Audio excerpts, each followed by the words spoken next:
Hello friends, hope you are doing good. Welcome to my channel. And in this video session, we are going to discuss about the anatomy of the male urethra. In the previous video, we have discussed about the anatomy of the urinary bladder with development and histology. And now in continuation with the urinary bladder, we are going to discuss about the urethra with the special emphasis on the anatomy of the male urethra and also difference between the male and female urethra. So we are going to discuss about the anatomy of the male urethra under the following headings. First we'll see definition, then difference with the female urethra, what is the extent of the male urethra, the course, the parts, the blood supply, nerve supply, lymphatic drainage, and a special mention on the development of the male urethra, and lastly the applied aspects. So when you see the male urethra here, it begins from the internal urethral orifice near the trigon of the urinary bladder and extends till the tip of the glans penis. So when you see here, it is a tubular passage from the bladder till the tip of the glans penis,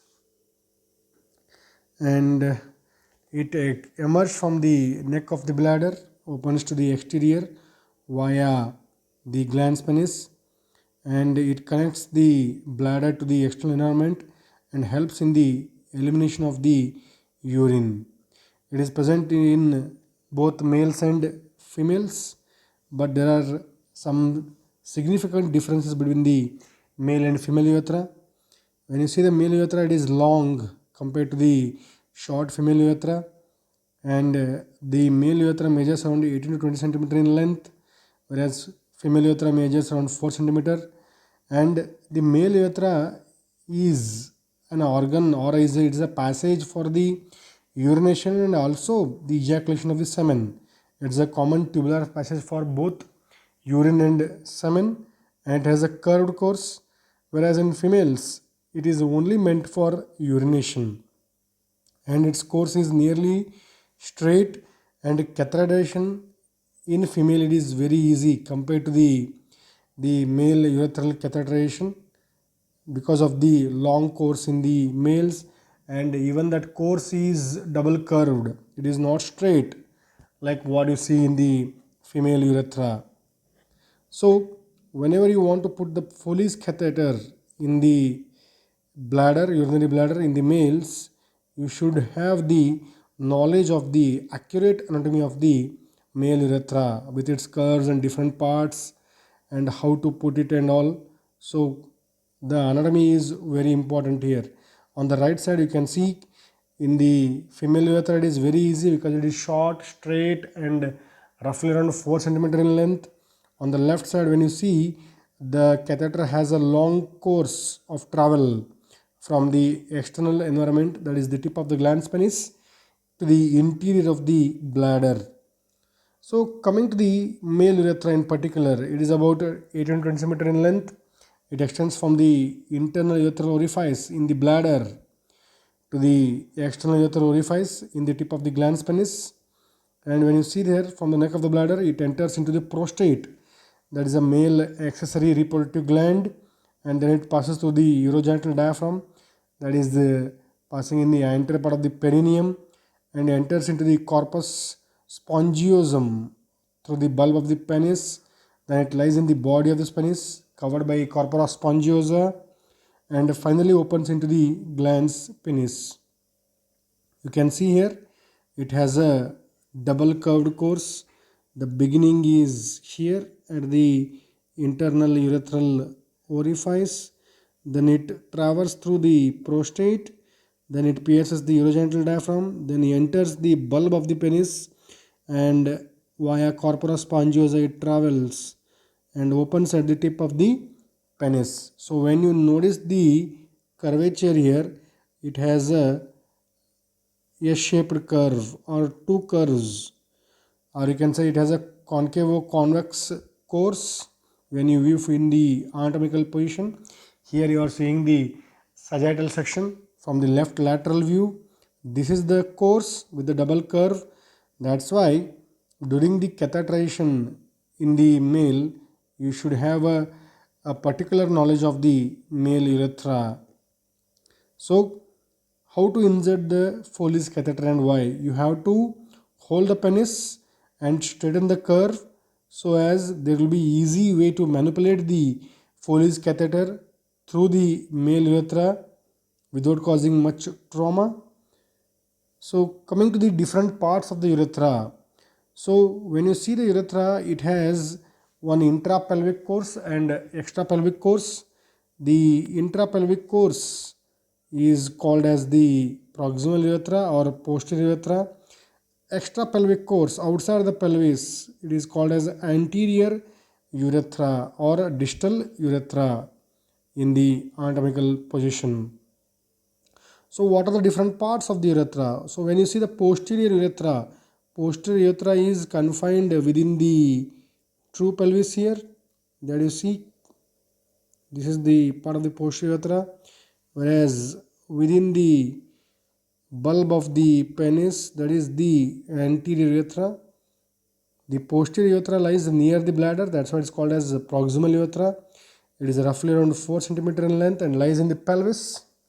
It has three parts, that is the pre-prostatic part, which is here, and then prostatic part, then the membranous part where it pierces the urogenital diaphragm and it enters into the root of the bulb of the penis. So these are the different parts of the posterior urethra. And when you see the anterior urethra, it is the longer part compared to the posterior urethra. It is roughly around 60 centimeter in long and lies in the perineum, lies outside the below the perineum, and it lies within the pelvis. And some books mention it completely as the spongy urethra, or some will mention it as bulbar part and the spongy part. So, so totally the five parts are there: pre-prostatic part, prostatic part, membranous part, the bulbar part, and the spongy part. So when you see here the different parts in total, if you see the pre-prostatic part, the prostatic part, membranous part, the bulbar part, and the spongy part. So these are the different parts of the male urethra. And when you see here, let us try to draw the diagram here. The cut section, you can see the pubic symphysis here, and you can notice the urinary bladder, and this is the course of the urethra here, and then you will see prostatic utricle, then it goes like this. So the double-edged course, the double curved course, what I meant there, you can see here, this is the urinary bladder, and you can see here will be internal urethral orifice. It passes through the prostate, then prostatic utricle will be here, and you can see here, then it will enter the bulb of the penis with these sinuses here, urethral sinuses, and it finally opens into the exterior part. And here you will see the skin part here. This is the skin part, what you are noticing here, you can notice here. And let us draw the penis around it. So this is, you will see the root of the penis, and here you will see the prostate part, and here you will see the urogenital diaphragm. So you can notice the double curve here, a shaped curve part of the urethra. You can see here, this is the pre-prostatic part, this much is prostatic part, membranous part, the bulbar part, and the spongy part. Some book mention the bulbar and spongy together as the spongiurethra. So this is what you see in the sagittal section of the male pelvis. Here behind you will see the sacrum with the sacral vertebra, and you will see the rectum and rectal ampulla like this. So this is the sagittal section what you see. So let us see in the animation. Here you can see the urinary bladder with the male external genitalia, and when you see the left lateral view here, you will notice the course of the urethra here. If you take out the left half of the bony pelvis, you are seeing the left lateral view here, and you can see there urinary bladder with the prostate. When you remove the one half of the corpora spongiosa, you can see, yes, this is the double curved or S shaped course of the male urethra. You can notice the different parts here that you can see here. So it begins from the internal urethral orifice in the urinary bladder, and then enters the prostate. You can see there. So that is the prostatic urethra what you are seeing there. Yes, here this is a beginning pre-prostatic part, and this is the prostatic part, membranous part that you are seeing. You can see there the trigone of the urinary bladder between the, this is the internal urethral meatus or orifice. You can notice there, as it goes into the prostate, it becomes wider. The prostatic part of the urethra is the widest part, roughly around having the 8 millimeter, 6 to 8 millimeter in diameter. You can notice there, from the prostatic part it enters the perineal membrane by passing through deep perineal pouch. This is the prostatic part. You can see there in the prostatic part there is opening of the ejaculatory ducts into the male urethra, because I already told you male urethra is a common passage for urine and semen, and as you go here it is passing through the membranous part here by passing through the muscular membrane, that is the perineal membrane, the fibromuscular membrane, and here you will see the external urethral sphincter around the membranous urethra. Then it enters into the bulb of the penis, that is bulbar urethra. Some book mention it as a part of the spongy urethra also, and then it enters the corpora spongiosa, that is the part of the shaft of the penis. This course is the spongy urethra that you are seeing. So you can notice there is one fossa here, that is intrabulbar fossa. There's a dilatation, and one more dilatation you see. The green highlighted area what you are seeing now is corpora spongiosa. Now you can see how it enters the glans penis. It is entering there, the terminal part of the male urethra. If you take out the part of it, it presents one more fossa here near that part, that is navicular fossa. So intrabulbar fossa is in the bulbar part, whereas navicular fossa in the distal part or in the terminal part of the male urethra. This is the navicular fossa. So it has a lot of lacunae, mucus lined recesses which are directed towards the external environment, and sometimes the largest lacuna is guarded by the valve of Guerin, Guerin, that guards that. You can see here. So this part what you are seeing here, this is corpora cavernosa, this is corpora spongiosa.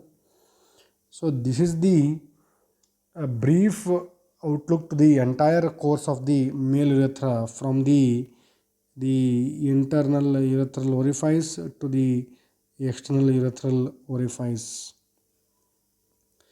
So let us see here.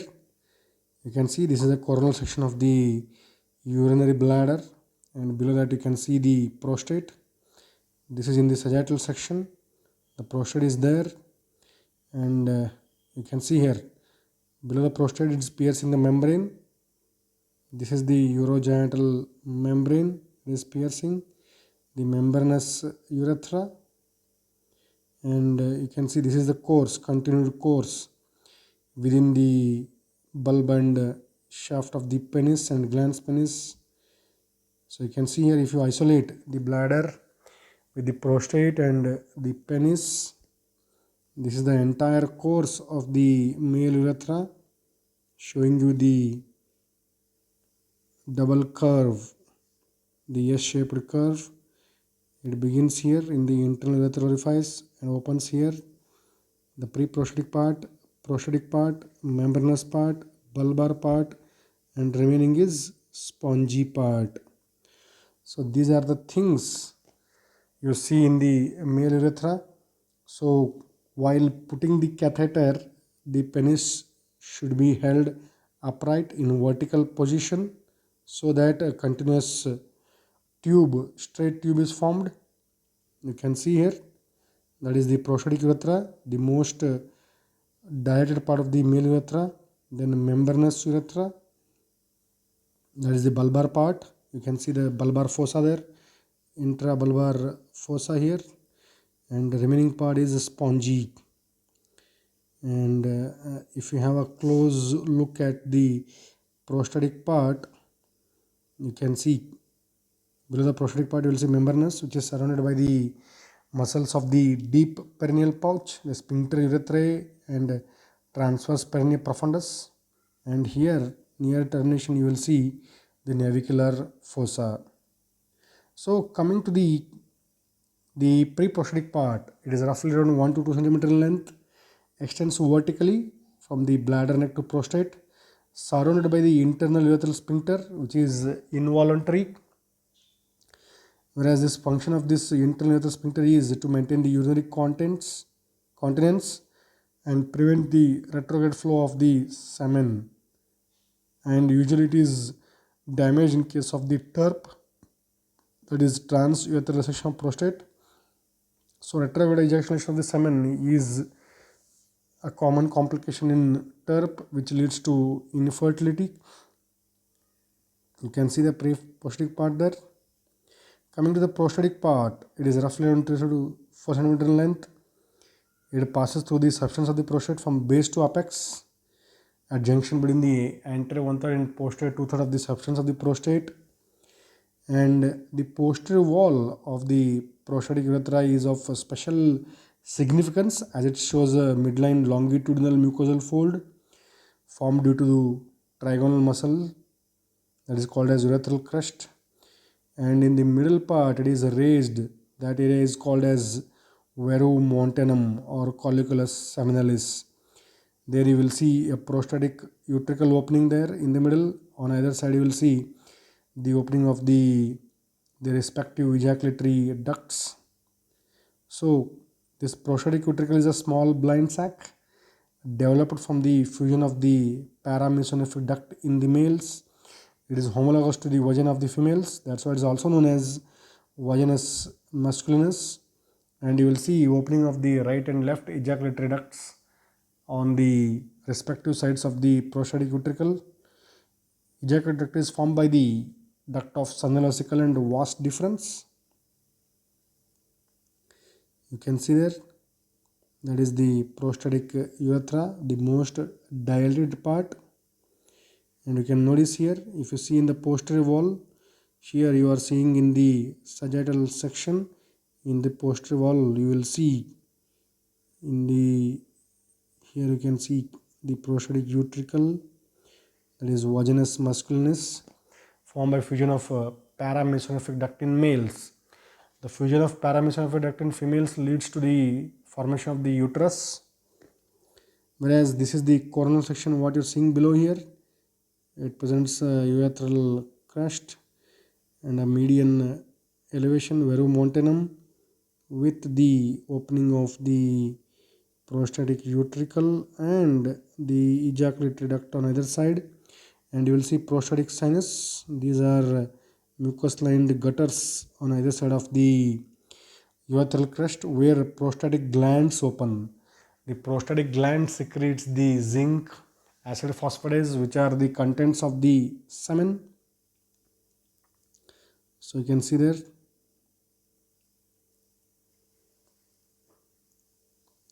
So if you see here, you are seeing the posterior view of the prostate here, where both these, the ductus deferens and the duct of semivesicle forming the ejaculatory duct. You are seeing the prostatic urethra opened up here. This is the prostatic urethra you are seeing. This is the internal urethral orifice. This is the open part of the prostatic urethra, widest part. And here you are seeing the median longitudinal fold called as urethral crest. And in the midline you are seeing the elevation, that is varu montanum. And here in the middle you will see opening of the prostatic utricle with the opening of the ejaculatory duct on either side. You also see the prostatic sinuses. The elevation is called as colliculus seminalis or varu montanum. And on either side of the colliculus, you are seeing the prostatic sinuses, mucus lined gutters on either side of this elevation, where the prostatic glands open to secrete the contents of the semen. And coming to the membranous part, it is roughly around 2 centimeter long and narrowest part measuring around 2 millimeter in diameter. The widest part is prostatic part measuring roughly around 6 to 8 millimeter in diameter. And why it is called as membranous? Because it pierces through the perineal membrane. It is surrounded by the sphincter urethrae, which is a part of deep perineal pouch, which is involved in the voluntary control of the micturition and also involved in the maintenance of urinary continence. And the remaining part outside the perineal membrane, the extrapelvic course, which is divided into the bulbar and spongy. The bulbar part, it lies in the bulbospongiosis of the penis, and it is also one of the widest part of the urethra. And on either side it has the bulbourethral glands, which secrete the lubricating fluid, which is a content of the semen. Then penile urethra lies in the corpora spongiosa, which is a part of the shaft of the penis. And in the terminal part, it presents a dilated part that is called as navicular fossa, whereas one more dilated part you see in the bulbar part, that is called as intrabulbar fossa. And during the course in the penis, the urethra has numerous the outpouchings that are called as lacunae, and the larger one is the navicular fossa, guarded by the valve of Guerin. So urethral sinuses are there, urethral glands will open there. Coming to the sphincters, we have already discussed in the course. The internal urethral sphincter is involuntary, present near the opening or the beginning of the urethra. One more is around the membranous urethra, that is voluntary. So whenever you hold the urine voluntarily, it is because of the sphincter around the membranous urethra formed by the sphincter urethrae and the transverse perineum profundus, which are the muscles of deep perineal pouch. Remember that. So coming to the transverse section of the different parts of the urethra, how they look. The pre-prostatic part is stellate in shape. The prostatic part is crescentic. Then membranous part is again stellate. The bulbar and penile part, they are trapezoid or transverse slit shaped. Whereas the external urethral orifice in the glans penis is sagittal slit. Why there is a different shapes in the different parts of the urethra? Because to make the urine flow in a continuous stream and make it as a projectile stream. That's why it has different shapes of the lumen throughout its course. Coming to the arterial supply, the urethral artery, which is a branch of internal pudendal, and the dorsal artery of penis, which is also a branch of internal pudendal. And you will see other arteries there. You will see the they are branches of the internal iliac arteries, whereas the venous drainage, the anterior part of the urethra, that is the extra pelvic part, into the prostatic venous plexus, which is present within the capsule of the prostate, and the posterior part or intrapelvic part is drained by internal iliac veins. Coming to the lymphatic drainage, so the blood supply is mainly surrounded around the internal iliac group of vessels, so that's why it drains into the internal iliac group of lymph nodes, whereas the extrapelvic part drains into deep inguinal lymph nodes, especially the glans penis. It is drained by the deep group of the inguinal lymph nodes. Nerve supply is by the sympathetic and parasympathetic. Somatic is by the pudendal nerves. And next, coming to the development of the male urethra. So before going into the details of the development of male urethra, let us see the source of the development. It is derived from the post allantoic part of the hindgut, that we call it as a cloaca, and the cloaca is divided into the anterior the primitive urogenital sinus and posterior primitive rectum and anal canal. This is primitive urogenital sinus and primitive rectum. So cloaca is divided by the urorectal septum. Before the urorectal septum is there, it is the both urogenital sinus and the primitive rectum are connected by a duct that we call it as cloacal duct. So when there is a complete partition, they are divided into primitive urogenital sinus and primitive rectum, and the cloacal membrane is there. Cloacal membrane is divided by the coronal urorectal septum into an anterior urogenital membrane and a posterior anal membrane. This cloacal membrane is made up of both endoderm from the hindgut and ectoderm from the outside. It's a bilaminar cloacal membrane, which is now divided into an anterior urogenital membrane and posterior anal membrane by the coronally oriented urorectal septum. So this primitive urogenital sinus, again it is divided into an upper vesicourethral canal and a lower definitive urogenital sinus, and this definitive urogenital sinus is again divided into a narrow tubular pelvic part and a wider phallic part. The vesicourethral canal is involved into the development of the urinary bladder and the proximal part of the urethra, whereas the remaining parts of the urethra are derived from pelvic and phallic parts. So we are seeing the step-by-step development and source of the this male urethra here. So the male urethra develops from the endoderm because it is derived from the post allantoic part of the hindgut. So vesicourethral canal, the pelvic part and phallic part, and the sensitive terminal part, it is a penile which is in the glans penis. It is derived from the surface ectoderm. So let us see here the individual development here. So first, when you see the prostatic urethra above the level of the opening of ejaculatory duct, which is similar to the female urethra, the anterior wall is derived from the vesicourethral canal. The posterior wall is derived from mesonephric duct, which opens into the posterior wall of this prostatic urethra, and below ejaculatory duct it is derived from the pelvic part of the urogenital sinus.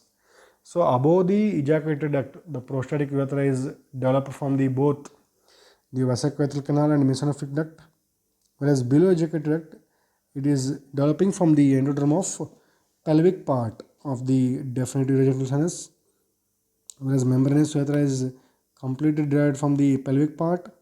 Spongy part is derived from the phallic part, and the extreme distal part, that is the penile part, is derived from the ectodermal groove. It is derived from ectoderm. That's why the glans penis is sensitive. the part of the urethra present in the glans penis is sensitive because it is derived from the ectoderm. So before putting the catheter, you should apply the local anesthetic gel so that patient doesn't feel pain or have any hindrance for the catheterization. So let us see the step by step. First, we have discussed about the entire development here.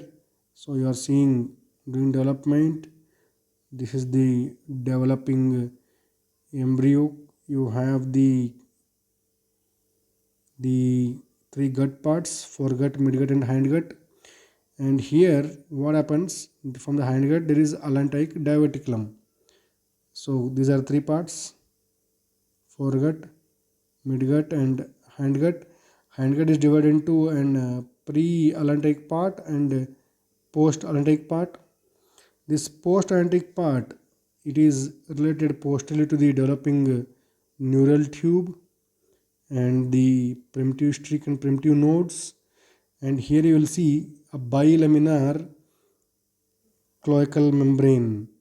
So this much part, whatever you are seeing here, the post-allantoic part of hindgut is called as cloaca, and this membrane that you are seeing formed by the both the endoderm and the ectoderm, this is the bilaminar cloacal membrane.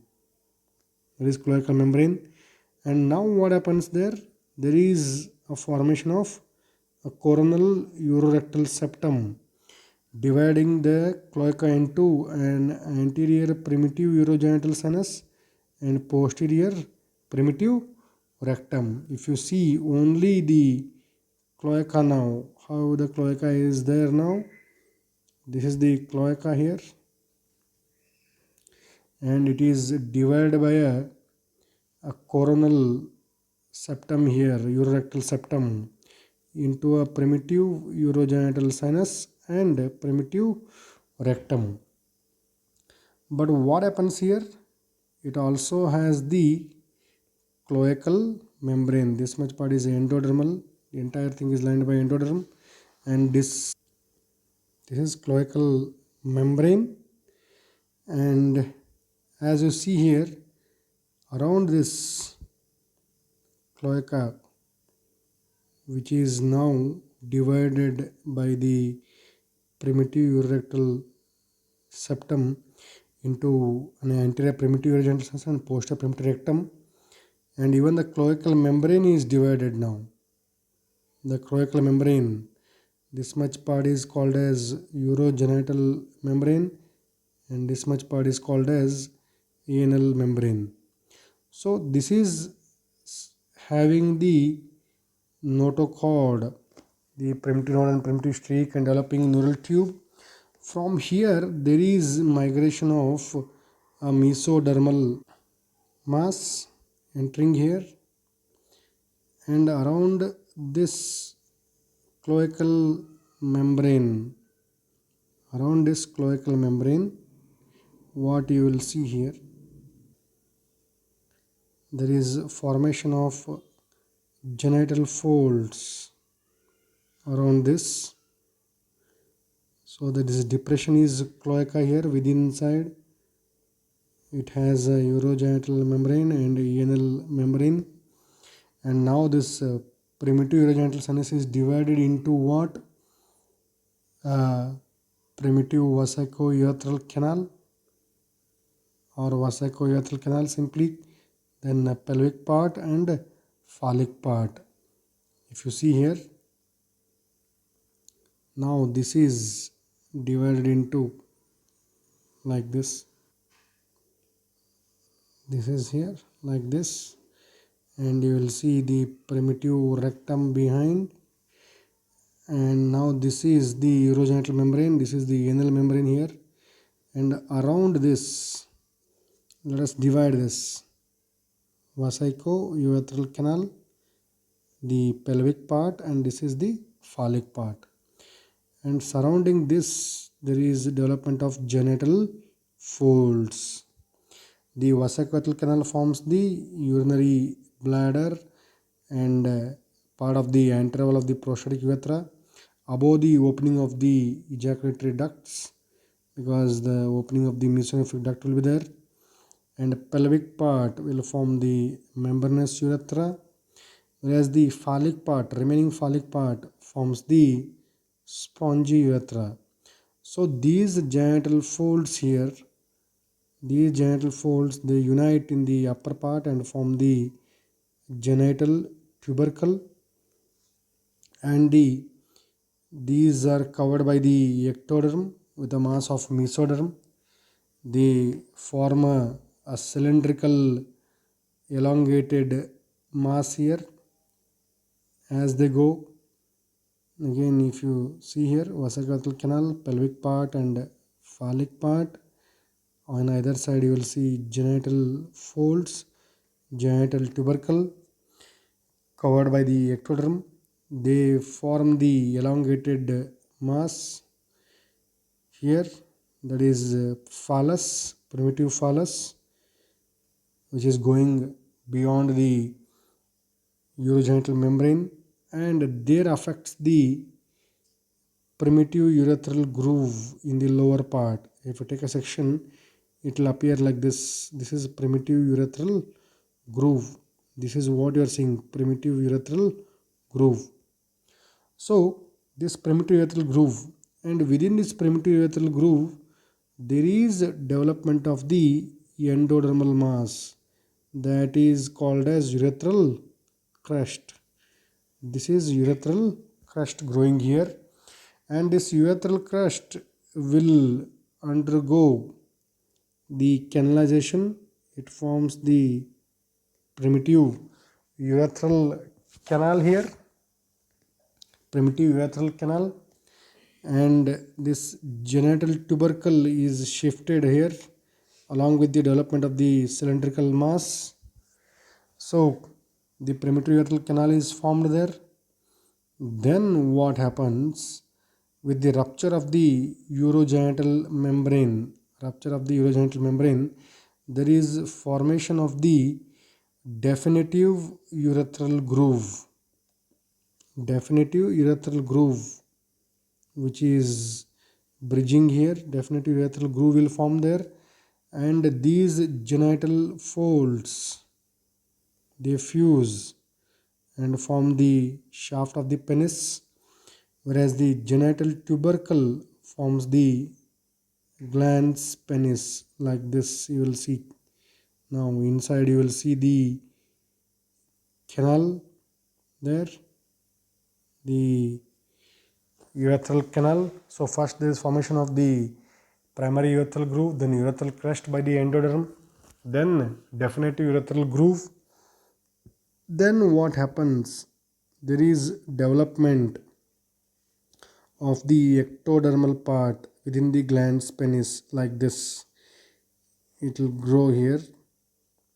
The genital folds fuse to form the shaft penis, whereas the ectodermal part will be forming the urethra in the glans penis.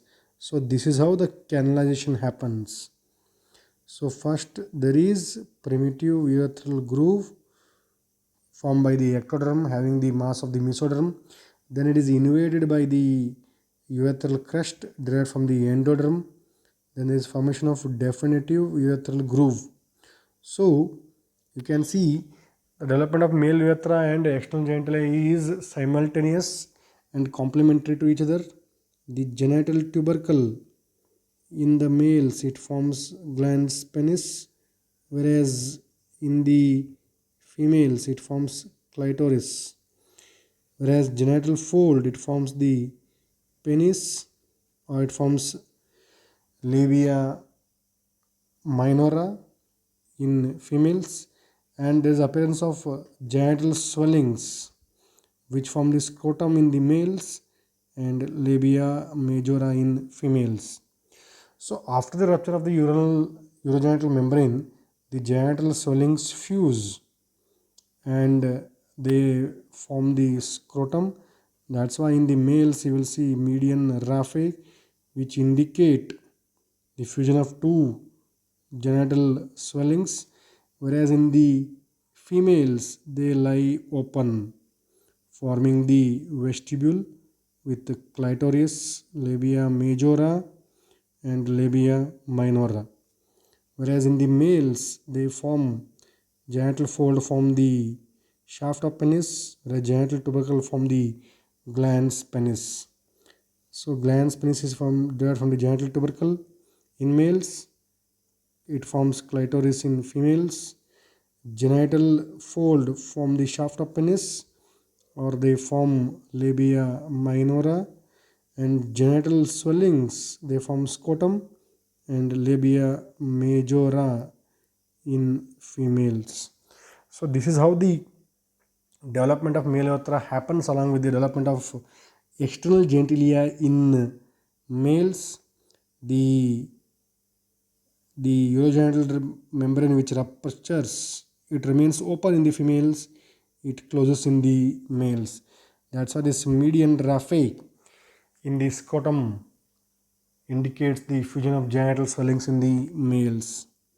So you can see here is the process explaining the formation here, the phallic part which is getting us the spongy part of the urethra. You can see here urethral groove, primitive urethral groove, it will close from before backwards, and there is also formation of the urethral plate by the endoderm which is derived from the phallic part of the urogenital sinus or definitive urogenital sinus.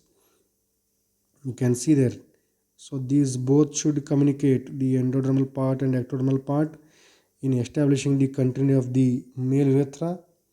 And if there is any anomaly or any failure in the opening, it may lead to hypospadiasis or epispadias. So you can see there. Coming to the applied aspects, you can see urethritis, common infection of the male urethra, usually by the Neisseria gonorrhea, rupture of urethra due to injury or any trauma during catheterization.